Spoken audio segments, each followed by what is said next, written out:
오늘 우리는 마가복음 8장 27절에서 38절의 말씀을 통하여 복음에 안경을 써라 라고 하는 그런 제목으로 하나님의 은혜를 나누고자 합니다. 오늘은 8.15 광복절입니다. 광복을 허락하신 그 하나님 앞에 감사를 드리면서 여러분, 처음 가졌던 이 대한민국의 그 신앙 정신을 우리들이 이어서 하나님의 나라가 실현된 그 나라를 우리들이 꿈꾸는 삶이 되시기를 주님의 이름으로 축원합니다. 1919년 3월 1일 우리들이 잘 알고 있는 대한독립만세 운동이 전국으로 확산되게 됩니다. 이때 이 조선 그리스도인들입니다. 조선 교회라 그러죠. 당시에 그리스도인의 인구는 그 전체의 1.6%밖에 되지 않았습니다. 하지만 이 3.1운동을 이끌었던 민족대표 33인 중에 16명이 여러분 목사요, 장로였습니다. 그리고 그 3.1운동 때 검거되었던 그 사람들 중에 85%가 그리스도인이었습니다. 3.1운동은 이제 실패가 되었습니다. 전국적으로 확산은 되었지만은 그 뜻을 다 이루지는 못하고 이제 투옥되고 그리고 해산을 당하면서 그 운동은 실패라고 생각을 하게 되었습니다. 이 3.1운동을 주도했던 그 독립운동가들은, 이 민족자들은 이 독립운동을 총괄할 수 있는 그런 기관의 필요성을 느끼게 됩니다.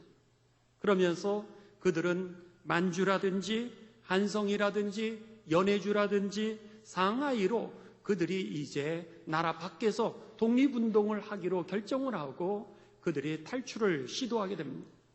그러면서 한성과 연해주와 상해에 각각 3개의 그 임시정부를 세우게 됩니다.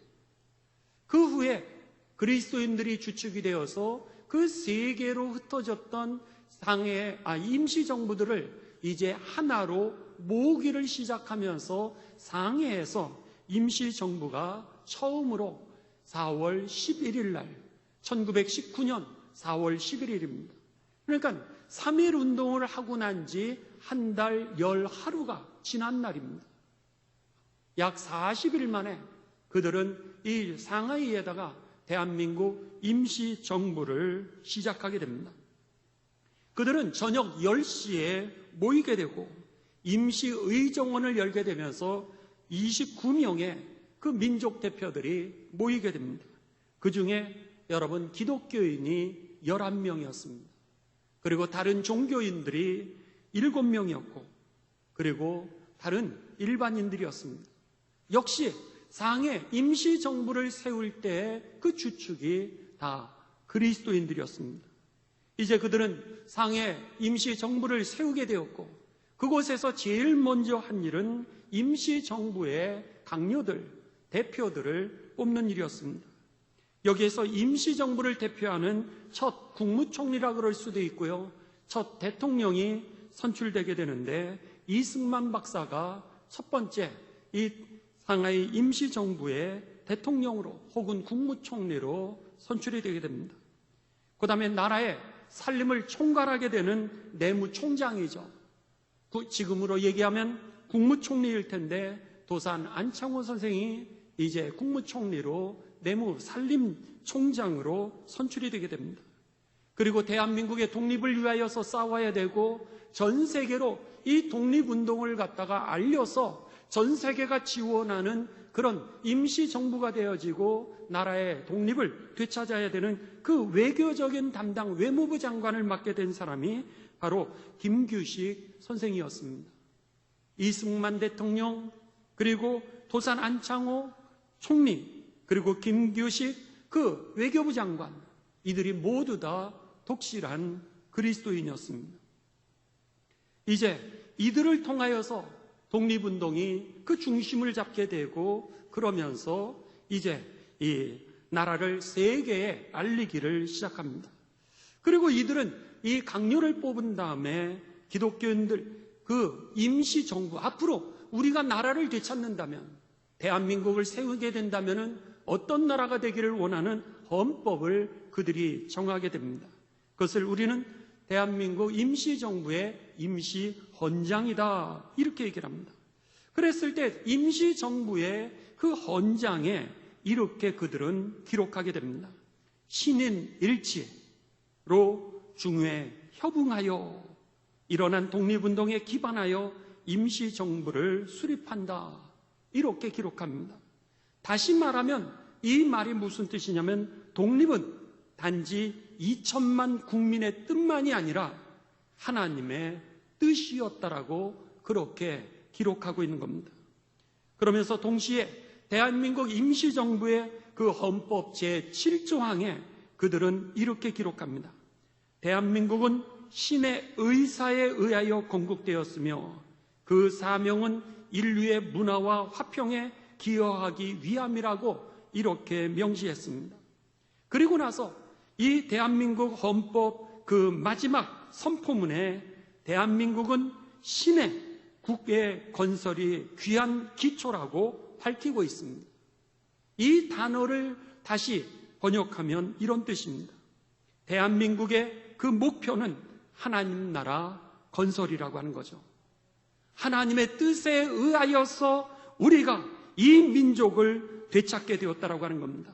대한민국의 독립이 2천만 국민의 뜻만이 아니라 하나님의 뜻으로 이 민족이 독립하게 되었고 이 민족이 앞으로 나아가야 될 그 목적은 어디 있느냐?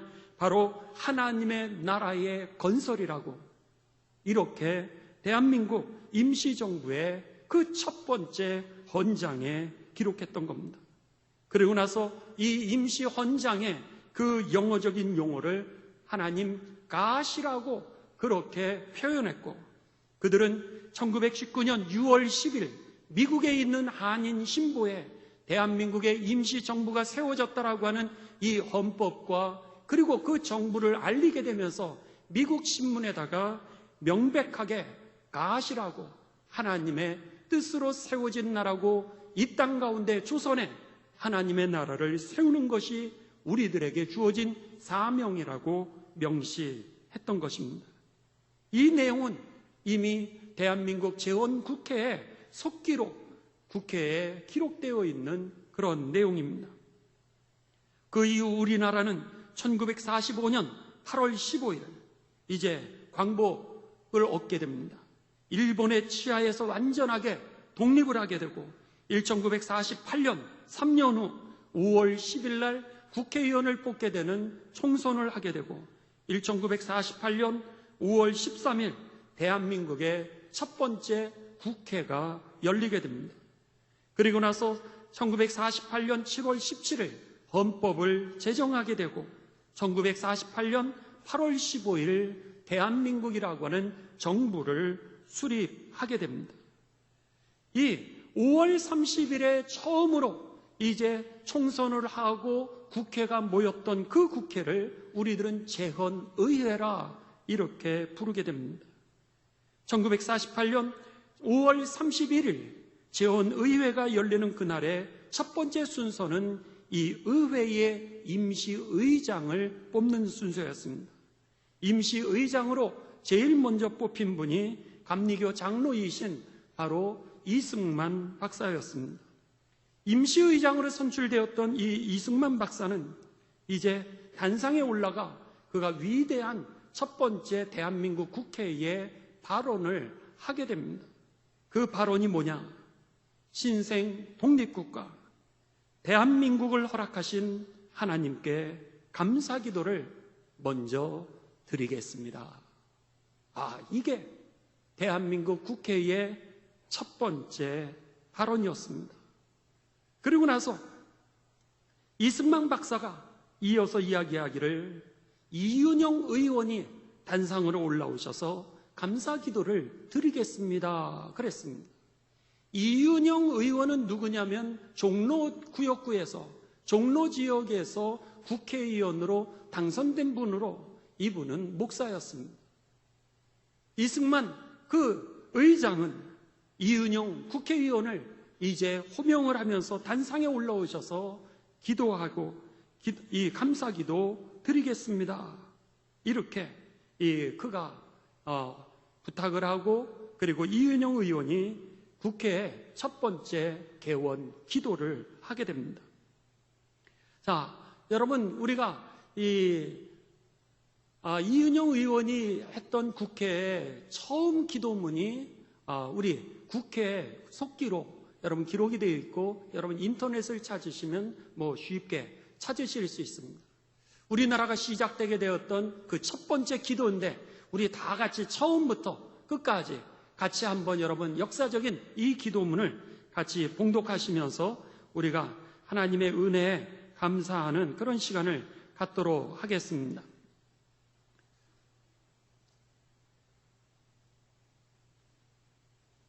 자, 그러면은 우리 같이 화면을 보시면서 기도하십니다. 눈을 감고 기도하는 게 아닙니다. 또 기도하자 그랬는데 여러분 다 눈을 감으실까봐. 자, 우리 같이 기도문을 읽습니다. 우주와 만물을 창조하시고 인간의 역사를 섭리하시는 하나님, 이 민족을 돌보시고 이 땅에 복을 내리셔서 감사에 넘치는 오늘이 있게 하심을 진심으로 감사합니다. 하나님께서 오랜 세월 동안 이 민족의 고통과 호소를 들으시고 정의의 칼을 빼셔서 일제의 폭력을 굽히셨으며 세계인의 양심을 움직이시고 우리 민족의 염원을 들으심으로써 역사적인 환희의 날이 우리에게 오게 하시고 하나님의 섭리가 세계 만방에 드러나게 하셨음을 믿습니다.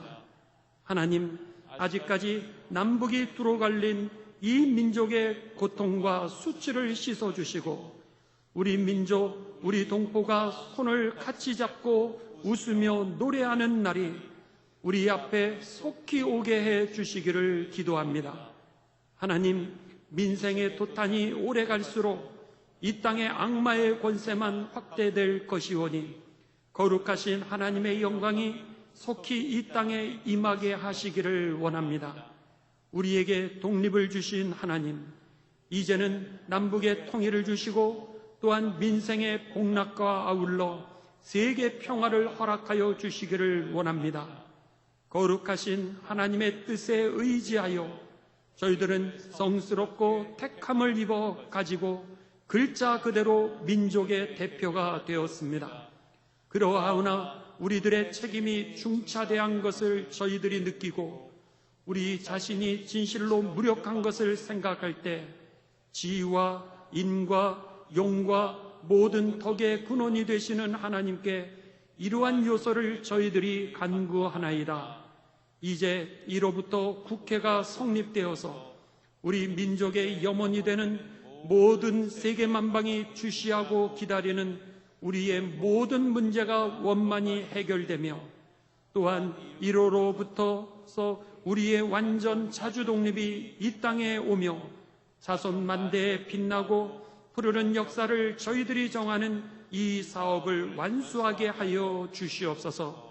하나님이 이 회의를 사회하시는 의장으로부터 모든 우리 이 의원 일동에게 건강을 주시옵고 또한 거기서 양심의 정의와 위신을 가지고 이 업무를 완수하게 도와주시옵기를 기도하나이다. 역사의 첫걸음을 걷는 오늘의 우리의 환희와 우리의 감격에 넘치는 이 민족적 기쁨을 다 하나님에게 영광과 감사를 올리나이다. 이 모든 말씀을 주 예수 그리스도의 이름 받들어 기도하나이다.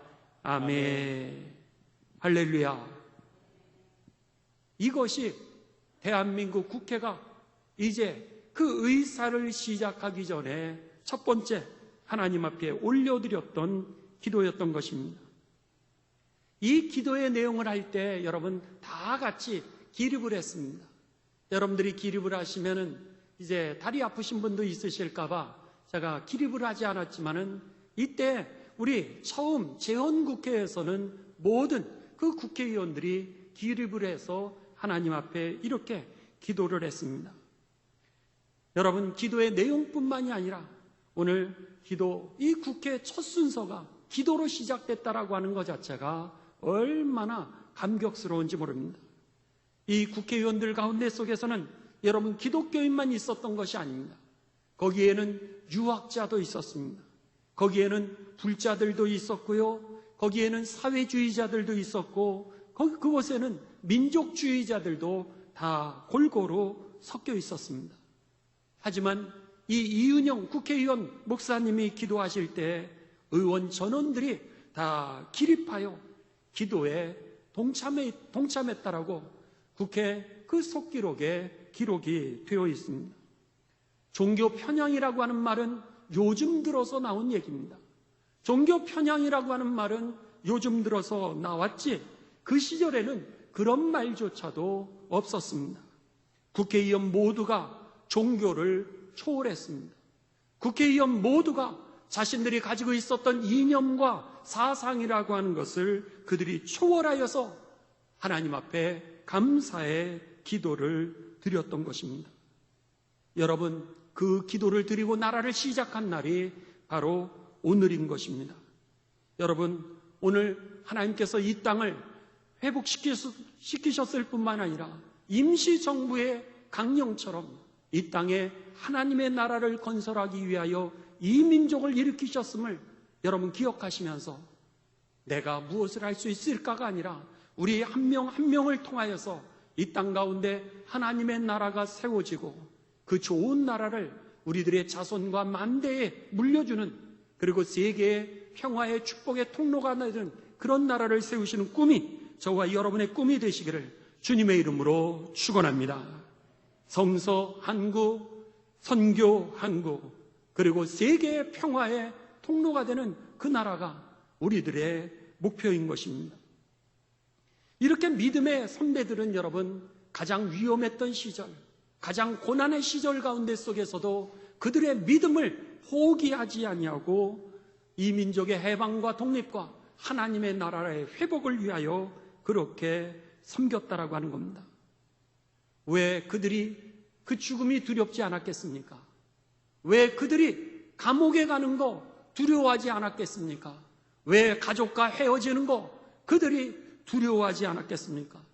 그 불의의 폭력에 대해서 험한 삶의 자리 속에였는데도 불구하고 그들이 이 역사에 빛과 소금이 어떻게 될 수 있었느냐라고 하는 것입니다.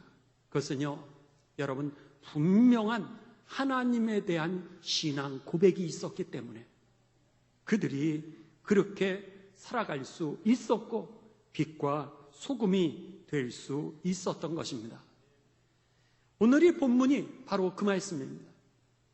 여러분들이 잘 알고 계시는 말씀입니다. 예수님이 제자들에게 물으시는 거예요. 너희는 나를 누구라고 하느냐? 너희는 나를 누구라고 하느냐? 그런데 예수님께서 이 질문을 하시기 전에 오늘 본문 말씀 바로 전에 보면은요, 여러분 시각장애인의 눈을 여러분 뜨게 하는 기적을 행하시게 됩니다. 이제 8장, 마가복음 8장 22절에서 23절에 보게 되면 벳세다의 이름에 사람들이 맹인 한 사람을 데리고 예수께 나와 손대시기를 구하거늘 예수께서 맹인의 손을 붙잡으시고 마을 밖으로 데리고 나가사 눈에 침을 뱉으시고 그에게 안수하시고 무엇이 보이느냐 물으시니 그랬습니다. 예수님께서 벳세다에 이제 가시게 됩니다. 그러자 사람들이 그 시각장애인을 예수님 앞에 데려오고 예수님이 만져주시기를 원했습니다. 그랬을 때 예수님께서 그의 손을 붙드시고 데리고 가십니다. 그리고 나서 그에게 이제 침을 바르시고 그리고 나서 그에게 안수하시면서 물으시는 겁니다. 무엇이 보이느냐? 그러면서 그의 눈을 뜨게 하십니다. 그리고 나서 이제 예수님은 그 벳세다에서 다음 마을로 가시게 되는데 그 다음 말이 여러분들이 잘 알고 계시는 빌립보 가이사라라고 하는 그런 지역입니다. 이게 바로 오늘 본문의 시작입니다. 27절에서 28절입니다. 27절, 예수와 제자들이 빌립보 가이사라 여러 마을로 나아가실새 길에서 제자들에게 물어 이르시되 사람들이 나를 누구라고 하느냐? 제자들이 여짜와 이르되 세례 요한이라고 하고 더러는 엘리야 더러는 선지자 중에 하나이라 하다이다. 또 물으시되 너희는 나를 누구라고 하느냐? 베드로가 대답하여 이르시되 주는 그리스도이십니다. 주님은 메시아이십니다. 주님은 우리를 구원해 주시는 분이라는 거예요. 이 역사 속에서 해방을 시켜주시는 분이고, 이 불의 속에서 여러분 해방시켜 주시는 분이고, 이 식민지 속에서 우리를 해방시켜 주시는 분이고, 나의 삶을 죄에서 해방시켜 주시는 분이라고 그렇게 그가 고백했던 것입니다. 여러분, 왜 예수님께서는 제자들에게 너희는 나를 누구라고 하느냐 이 질문을 왜 눈멀었던 그 앞을 보지 못했던 소경이에게 그 시각장애인의 그 사건 그 이후에 그들에게 물으셨을까라고 하는 겁니다. 그것은 그들이 그 대답할 수 있는 것은요, 저들에게 영의 눈이 뜨이지 아니하면 예수님이 나의 구원자라고 하는 것, 예수님이 이 민족을 식민지에서 해방시켜 주실 수 있는 분이라고 하는 것, 예수님이 우리를 죄에서 구원해 주시는 분이라고 하는 것, 불의 속에서 우리를 건져내 주시는 분이라고 하는 그 고백을 할 수 없기 때문인 것입니다.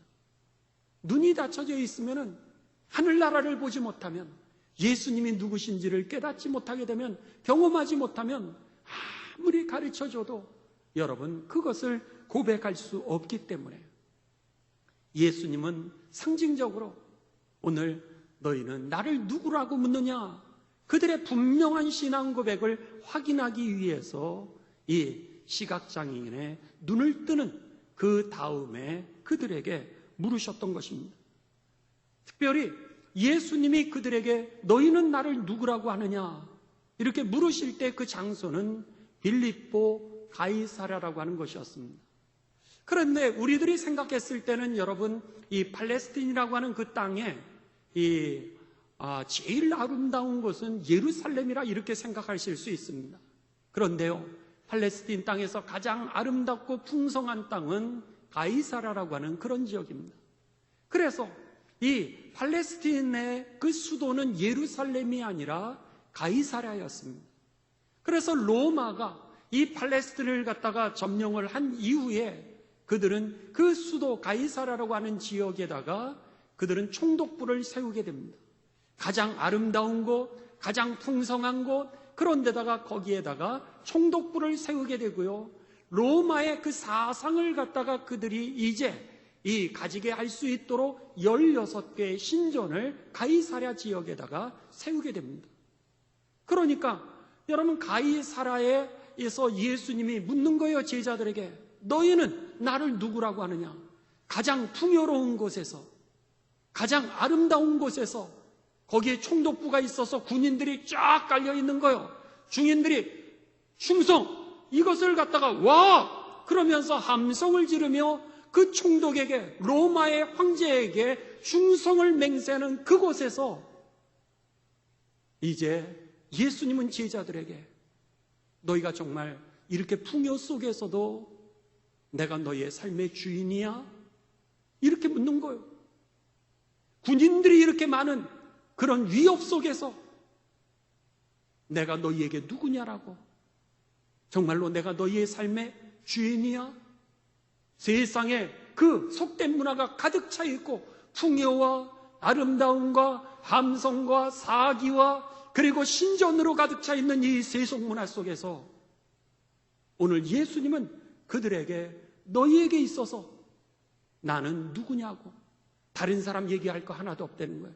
더러는 예레미야, 더러는 엘리야, 더러는 세례 요한. 그런데 너는 이 아름다움 속에서, 이 풍요 속에서, 이 위협 속에서, 이 세상의 문화 속에서, 이 군사들, 군인들의 함성 속에서 오늘 나를 누구라고 생각하느냐? 이렇게 물으셨던 것입니다. 여러분, 이 믿음이 확실치 않게 되면 어떻게 되는 거예요? 우리가 오늘은 예수님을 믿는 줄 알았는데 풍요가 나에게 오면은 이 믿음이요 새 나가는 겁니다. 빵꾸가 나기를 시작하는 거예요. 막 사람들이 많이 몰려 있는 거예요. 거기에 우리가 들어가게 되면 어떻게 되는 거예요? 신전이 무려 16개입니다. 신전이 16개 속에 우리가 들어가면 어떻게 되는 거예요? 거기서 그리스도인으로 기도하는 게 두려워지기를 시작하는 겁니다. 예수님을 안 믿는 학교에 여러분들 학생들 사이에 있으면은 오늘 거기에서 내가 그리스도인답게 나 술 안 먹습니다. 얘기하는 게 어색해지는 거예요. 쑥스러워지는 거예요. 이제 저희 딸이 학교에 입학을 했을 때 MT를 갔습니다. MT를 갔는데 가보니까 여러분 음료수는 한 병도 주지 않고 다 술만, 이 소주하고 맥주만 다 사왔더라는 거예요. 이게 우리들의 현실입니다. 아무도 아무 말도 안 하더라는 거예요. 그러니까는 하림이가 그랬다는 거예요. 나는 술 못 먹는데 음료수 없냐고. 그랬더니 깜짝 놀라는 것처럼 하더니 음료수 사오겠다 그래서 음료수를 사오니까 옆에 있는 친구들이 그 다음부터 뭐라 그러냐면 나도 술 못 먹는다고 그러더라는 거예요. 그러면서 그 자매들이 또 음료수를 마시고 그리고 나서 그 다음부터 MT를 가더라도 여러분 술만 사오는 것이 아니라 그 다음에는 음료수를 사오더라는 거예요. 문화를 바꿀 수 있는 거, 그 많은 사람들의 그 예수님을 안 믿는 사람들의 그 분위기 속에서, 아니 군인들이 꽉 차 있는 그 속에서, 아니 신전이 16개나 있는 그 속에서 내가 기도한다라고 하는 거, 길거리에서 내가 복음을 전한다라고 하는 거, 여러분 얼마나 우리들에게 있어서 주눅들게 하는 환경인지 모릅니다. 이 신앙이 분명하지 않으면요 나중에는 새 나가는 겁니다. 오늘 대한민국이 어떻게 시작했냐는 거예요. 이 민족의 독립, 더 나아가서 이 민족의 국회가 처음 시작됐을 때 왜 거기에 불자들이 없고, 왜 거기에 여기 사회주의자들이 없고, 왜 거기에 민족주의자들이 없겠습니까? 다 있죠. 그럼에도 불구하고 하나님이 하셨습니다. 이 믿음의 고백을 할 수 있었던 게 대한민국을 시작하게 하였던 것입니다. 여러분, 우리가 이 믿음이 확실하지 않으면요, 믿음이 새기를 시작하면은 풍선이 이렇게 부풀었다가요, 한 번 새기 시작하면 어떻게 되는 거예요?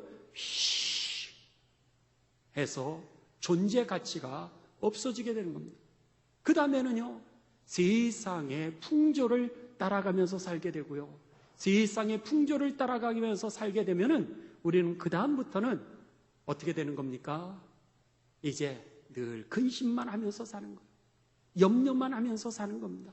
온갖 세상의 일들로 인해서 염려, 근심, 불안, 아니 일어나지 않을 일까지도 미리 생각해서 좌절하고 절망하며 살아갈 수밖에 없다라고 하는 겁니다.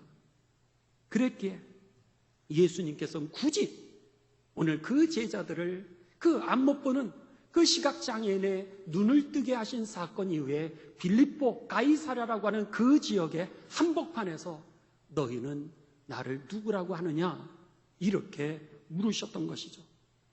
더 나아가 그들이 영의 눈을 떠서 분명한 신앙 고백을 해야 마가복음 8장 31절입니다.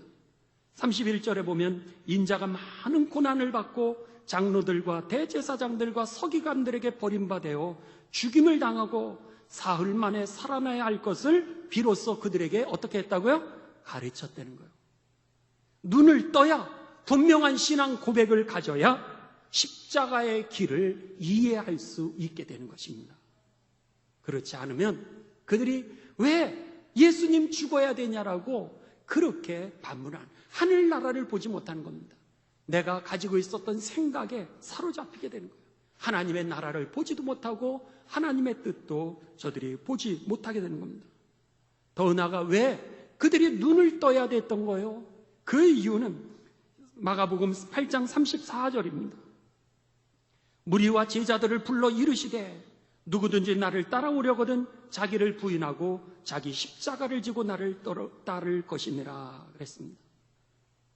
영의 눈을 떠야, 분명한 신앙 고백이 있어야 이 신전이 16개나 있고 그 군인들의 함성이 있는 총독부 가운데 속에서도 나를 부인하고 십자가의 길을 걸어갈 수 있기 때문이었던 것이죠. 그뿐입니까? 왜 눈을 떠야 됐습니까? 왜 분명한 신앙 고백을 가져야 됩니까? 마가복음 8장 35절에서 38절입니다. 누구든지 자기 목숨을 구원하고자 하면 잃을 것이요, 누구든지 나와 복음을 위하여 자기 목숨을 잃으면 구원하리라. 사람이 만일 온 천하를 얻고도 자기 목숨을 잃으면 무엇이 유익하리요? 사람이 무엇을 주고 자기 목숨과 바뀌겠느냐? 누구든지 이 음란하고 죄 많은 시대에서 나와 내 말을 부끄러워하면 인자도 아버지의 영광으로 거룩한 천사들과 함께 올 때에 그 사람을 부끄러워하리라. 38절에 이 세대를 뭐라 그랬어요? 음란하고 죄 많은 세대라고 그렇게 얘기를 했습니다.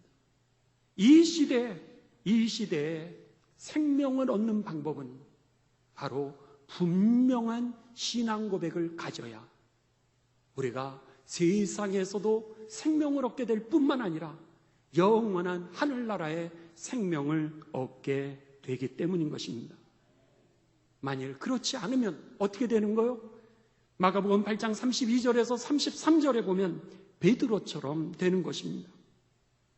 드러내놓고 이 말씀을 하시니 베드로가 예수를 붙들고 항변하매 예수께서 돌이키사 제자들을 보시며 베드로를 꾸짖어 이르시되 사탄아 내 뒤로 물러가라. 내가 하나님의 일을 생각하지 아니하고 도리어 사람의 일을 생각하는도다. 여러분 어떻게 됐습니까? 결국은 베드로가 예수님을 부인했지만 성령을 받으면서 목숨을 걸고 순교의 길을 걸어가면서 복음을 전하게 되지 않습니까? 영의 눈이 열릴 때, 이 신앙이 분명하게 그에게 있을 때 삶이 달라진다라고 하는 겁니다. 저는 오늘 말씀을 이제 마무리합니다. 어떤 분이 이제 통계를 내셨는데요. 사람들이 보통 살아가면서 일주일에 이 정보를 이렇게 듣는데요. 정보를 몇 번을 듣게 되냐면 무려 3,000번 정도의 정보를 얻으면서 우리들이 살아간다고 합니다. 그것이 때로는 뉴스를 통해서, 때로는 텔레비전을 통해서, 때로는 신문을 통해서, 때로는 인터넷을 통하여, 때로는 친구를 통하여, 때로는 여러분 부모를 통하여서 계속해서 이런 정보를 갖다가 3,000회를 갖다가 정도를 우리가 들으면서 산다는 일주일에. 이 얘기를 바꾸면은요, 우리가 3,000번의 설교를 들으면서 사는 겁니다. 그것도 세상의 설교를. 근데 세상의 설교의 핵심 메시지는 세 가지입니다. 첫째는 하나님은 안 계시다는 거예요. 두 번째로는 네 삶의 주인은 너라는 거예요. 세 번째는 오늘 우리들로 하여금 여러분 내 삶에 있어서 모든 것에 이 주인은 돈이라고 그렇게 가르쳐 주는 겁니다. 하나님은 없다는 거예요. 네 삶의 주인은 너라는 거예요. 그리고 돈이 최고라는 거예요. 이 설교를 여러분 우리가 3,000번을 듣고 사는 거예요. 일주일 교회 와서 1시간 예배를 드리는데, 그런데 우리는 설교 30분에 여러분 목사님 설교 30분에 맞춰주세요. 40분에 맞춰주세요. 너무 길어요. 이럴 때가 얼마나 많은지 모릅니다. 우리 장로님이 저한테 그랬던 얘기 아닙니다, 여러분. 오해하실까봐 제가. 그게 아니라 1시간 예배 길어요. 이렇게 생각하고 이 1시간조차도 졸면서 예배를 드리는 적이 우리가 얼마나 많은지 모릅니다. 그런데 일주일 동안 통계를 내보니까 세상에 하나님은 없어. 내 삶의 주인은 너야. 돈이 최고야. 이 설교를 갖다가 3,000편을 들으면서 우리가 사니 어떻게 우리가 세상에서 주눅들지 않고 여러분 믿음 있게 살 수 있겠냐는 거예요. 오늘 하라기는 예수님이 지금 가이사랴 빌립보에서 다른 사람 얘기하지 말고 너는 나를 누구라고 하느냐? 이렇게 물으셨다라고 하는 겁니다. 여러분, 어느 목사님이 얘기하시다가요, 이렇게 권사님하고 얘기하시는데 말하는데 대화의 내용이 권사님이 구원의 확신이 없는 것 같더라는 거예요. 오랫동안 예수님을 믿었는데 구원의 확신이 없는 것 같더라는 거예요. 그래서 목사님이 그에게 물었다라고 합니다. 권사님, 예수님을 믿음으로 그 보혈로 권사님 죄 씻음 받았다라고 하는 거 믿지요? 이렇게 물었습니다. 그랬더니 그 권사님이 믿음이 약해서요, 믿도록 힘써야지요. 이렇게 대답하더라는 거예요. 앞에 먼저 믿음이 약해서요. 이거는 어쩌면 겸손이라고 할 수 있습니다. 그런데 내가 믿도록 힘써야지요. 이거는 아니지 않아요? 오늘 세례를 받았다라고 하는 것은 예수님이 누구신지를 알고 그분의 그 보혈을 통하여서, 십자가의 은총을 통하여서 나의 모든 죄의 문제가 해결함을 받았다라고 하는 것, 사함을 받았다라고 하는 것, 이것을 믿고 세례교인이 되는 거 아닙니까? 그런데 겸손과 확신 없는 믿음은 다르다라고 하는 것입니다. 이 민족 8.15를 맞이해서 여러분, 내 목숨을 어떻게 우리가 내놓을 수 있겠습니까? 이 땅에 하나님의 나라를 위하여 이 풍요로운 세상에서 군인들의 함성이 가득 차 있고, 그리고 신전이 16개나 가득 차 있는 이 세상에서 어떻게 우리가 정의로운 나라, 공의가 강같이 흐르는 나라, 진리가 드러나는 나라, 하나님이 영광을 받으시는 그 나라를 위하여 헌신할 수 있겠습니까? 여러분, 바라기는 분명한 신앙 고백에 안경을 끼시고 오늘 세상을 바라보는 가운데 우리들의 삶을 통하여 여러분, 하나님의 일이 무엇인지, 사람의 일이 무엇인지, 나의 일이 무엇인지, 예수님의 일이 무엇인지 분별하시는 가운데 환난과 핍박 속에서도 믿음을 지키고 당당하게 자신 있게 살아가시는 가운데 오늘 세상에 빛과 소금이 되시기를 주님의 이름으로 축원합니다. 우리에게 허락해 주신 이 자유, 여러분 헛되이 받지 마시고 이 땅에 하나님의 나라를 이루어 좋은 나라를 우리 자녀들에게 물려줄 수 있는 우리 모두가 되시고요, 이 땅에 세계에 이 복된 하나님의 축복을 나누는 평화의 사도가 되시기를 주님의 이름으로 축원합니다.